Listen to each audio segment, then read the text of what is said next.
Hello दोस्तों, most welcome. कक्षा 12 के लिए अर्धवार्षिक परीक्षा का प्रश्न पत्र है 2024-25 का, जिसको मैं कम्प्लीटली आपको इसका सॉल्यूशन दे रहा हूँ, आंसर की दे रहा हूँ और पीडीएफ भी आपको मैं अवेलेबल कराऊंगा, जो कि आपको हमारे टेलीग्राम चैनल में मिलेगी। तो पहले हम एक एक क्वेश्चन को एक्सप्लेन करते हैं, देखते हैं कि इसका राइट आंसर कौन सा है और उसके पीछे थोड़ा सा तथ्य भी जान लेते हैं, ताकि परीक्षा में अगर सेम प्रश्न मिल जाता है तब तो बढ़िया है, अगर इससे मिलता जुलता प्रश्न भी बनता है तो आपको बिल्कुल वहाँ पे हेल्प हो जाएगी। तो पहला प्रश्न देखो कि निम्नलिखित वस्तुनिष्ठ प्रश्नों के उत्तर अपनी उत्तर पुस्तिका में ढूंढिए। पहला प्रश्न है, कार्नेलिया का गीत प्रसाद के किस नाटक से लिया गया है? तो जयशंकर प्रसाद के 5 नाटकों का उल्लेख हमारी किताब में हुआ है। ये तो प्रश्न कार्नेले का गीत है, लेकिन देवसेना का गीत भी पूछा जा सकता है, तो उसमें भी याद रखना है कि किसका कौन सा गीत कहाँ से लिया गया है। ठीक है, पहला ऑप्शन है स्कंदगुप्त, दूसरा है राजश्री, तीसरा है अजातशत्रु और चौथा है चंद्रगुप्त। एक इनका 5वां नाटक भी है ध्रुव स्वामिनी करके। तो पहले तो आपको ये 5 नाटकों के नाम याद रखने हैं और साथ ही साथ ये जो प्रश्न है कार्नेला का गीत, ये इनके चंद्रगुप्त नाटक से लिया गया है। अगर प्रश्न बनता है देवसेना का गीत, तो आपको याद रखना स्कंदगुप्त नाटक से लिया गया है। दूसरा प्रश्न देखो, ढेले चुन लो लघु निबंध किस मान्यता पर करारी चोट की गई है? अब ये ढेले चुन लो लघु निबंध है, इसमें बताना है आपको धर्म के उपदेशकों पर, अंधविश्वासों पर, समाज पर या फिर मनुष्यता पर। तो ढेले चुन लो में एक्चुअली छोटे छोटे जो निबंध हैं पार्ट में, उसमें से जो ढेले चुन लो एक छोटा सा जो निबंध है, इसमें हमारे जो अंधविश्वास है उस पर करारी चोट की गई है कि एक ढेले के माध्यम से जीवन साथी का चुनाव करना कितना सही कैसे हो सकता है ना, इस बात को समझाने का प्रयास किया गया है। तीसरा प्रश्न देखो, रामचरित मानस किस कांड से लिया गया है? तो तुलसीदास जी का जो रामचरित मानस है हमारे सिलेबस में, उसका आपको कांड का मतलब होता है खंड, यानी भाग, किस भाग से लिया गया है? तो बाल कांड है, अयोध्या कांड है, लंका कांड है या फिर उत्तर कांड है? तो तीसरे प्रश्न का सही जवाब है अयोध्या कांड। तो राइट आंसर आप यहाँ पर लिखेंगे अयोध्या कांड। अच्छी तरह से याद रखना, प्रश्न रिपीट हो सकते हैं क्योंकि कई बार हाफ ईयरली में रिपीट होते हैं प्रश्न। नेक्स्ट चौथा प्रश्न है, नाटक का प्राण क्या है? आपके सिलेबस में बिल्कुल नाटक से रिलेटेड प्रश्न बनेगा और मोस्ट इंपोर्टेंट प्रश्न है। ऑप्शन होता है संवाद, ऑप्शन 2 है पात्र, फिर है चरित्र चित्रण या फिर उपयुक्त सभी। तो एक्चुअली नाटक में क्या होता है कि जो संवाद होते हैं ना, जो विभिन्न पात्र होते हैं ना, वो एक दूसरे से जो बातचीत करते हैं वो संवाद कहलाते हैं। तो संवाद ही नाटक को गति प्रदान करते हैं। हालांकि कहीं कहीं द्वंद्व को भी माना जाता है, पर स्कूली स्तर पर संवाद सही है। मतलब आप अभी फिलहाल अपने एग्जाम में अगर आपका प्रश्न बनता है तो आप संवाद जो है वो सही, जो इसका राइट आंसर करके आएंगे। पांचवा प्रश्न देखो, नेक्स्ट लिखा हुआ है कि मानवीय संवेदना की प्रतिमूर्ति कहानी है?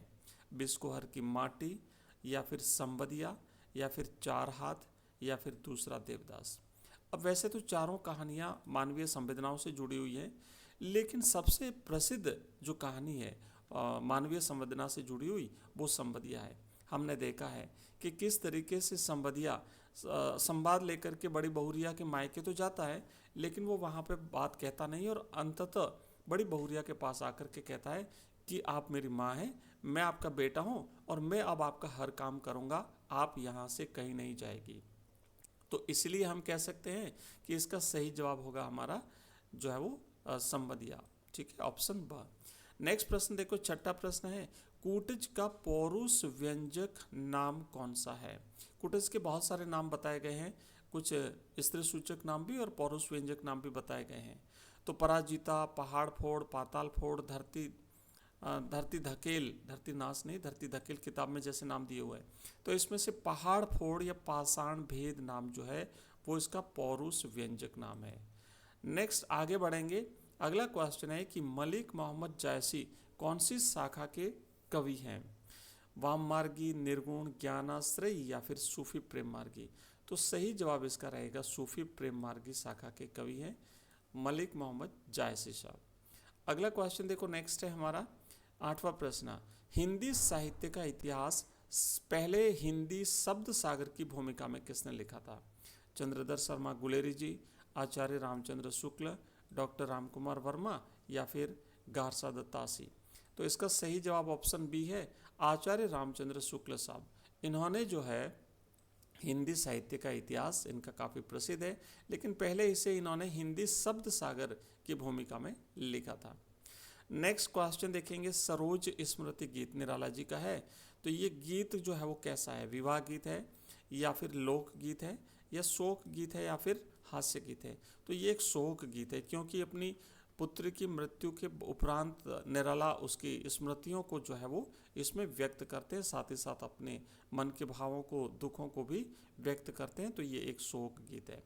नेक्स्ट प्रश्न है हमारा अगला, गांधी, नेहरू और यासर अराफात पाठ भीष्म साहनी की किस रचना का अंश है। तो भीष्म साहनी साहब ने ये जो पाठ लिखा है, ये इनकी आत्मकथा आज के अतीत का एक भाग है, आज के अतीत का जो है एक हिस्सा है। अगला क्वेश्चन है कि बिस्कोहर की माटी पाठ की विषय वस्तु किस पर केंद्रित है। बिस्कोहर की माटी में विश्वनाथ त्रिपाठी आपको पूरा का पूरा जो है वो अपनी ग्रामीण जीवन शैली के बारे में बताते हैं। तो सही जवाब यहाँ पे राइट आंसर रहेगा कि ग्रामीण जीवन शैली और लोक संस्कृति पर केंद्रित है ये पूरा का पूरा पाठ। अगला प्रश्न है, प्रभात जोशी ने आम जनता को किससे जोड़ दिया है। रोजगार से जोड़ दिया, देश प्रेम से जोड़ दिया, पर्यावरणीय सरोकारों से जोड़ दिया या फिर सभ्यता से जोड़ दिया। तो इस प्रश्न का सही आंसर जो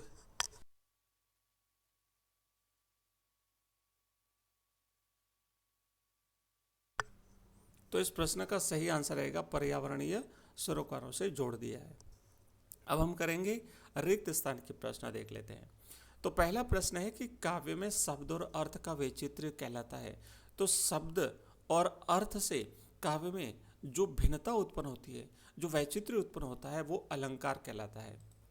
तो सही जवाब आपको रहेगा, यहाँ पे आपको ध्यान देना है, इसका सही आंसर है वो अलंकार कहलाता है। नेक्स्ट प्रश्न है कि कुंडलिया जो छंद है, इसमें के प्रत्येक चरण में कितनी मात्राएं होती हैं। तो कुंडलिया चरण में जो है प्रत्येक चरण में 24 मात्राएं होती है। नेक्स्ट है, आनन रहित सकल रस भोगी काव्य पंक्ति में अलंकार कौन सा है। अब देखो, आनंद का मतलब होता है मुख, रहित मैंने बिना, सकल मैंने संपूर्ण, रस भोगी मैंने रसों का भोग करना। तो बिना मुख के समस्त रसों का भोग किया जा रहा है। इसका मतलब है कि कारण उपस्थित नहीं है फिर भी कार्य हो रहा है। तो जहाँ बिना कारण के ही कार्य संपन्न हो जाए या कारण के न होते हुए भी कार्य संपन्न हो जाए, वहाँ पर विभावना अलंकार होता है। तो इसलिए इस प्रश्न का सही उत्तर होगा विभावना अलंकार, है ना, कारण के बिना कार्य का होना।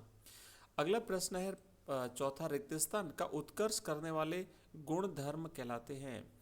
तो रस का उत्कर्ष करने वाले गुण धर्म जो है वो काव्य के गुण कहलाते हैं।